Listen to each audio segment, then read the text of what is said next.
Assalomu alaykum hammaga. Agar Y kategoriyasi bor,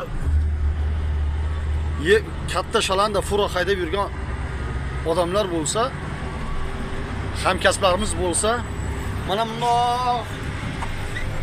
bundoq qilsa ajablanmanglar. U hech kim yo'g'ida qiladi uni.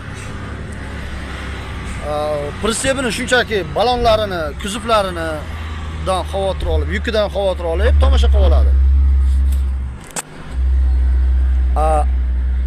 Siz xavotir olmang. Agar siz ko'rinsangiz qayerdandir, tog'ning tepasidan yo 3 kilometr nariyoqdan ko'rinsangiz, u bo'ldi, Y kategoriyasini ko'rib bo'lgan bo'ladi.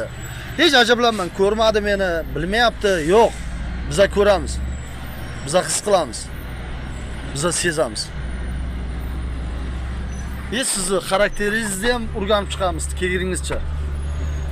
Shunga qarata muomala qilamiz. Hamma Y kategoriyasi bor qavmi qarindosh do'stlarimizga jo'natib qo'yamiz. Allohning panohida bo'lsin, har bir haydovchi kategoriyasi B bo'lsin, C bo'lsin, A bo'lsin, kim bo'lishidan qat'iy nazar. Sog' bo'linglar. Faqat ozgina hurmatimizni qilib qo'yinglar, iltimos.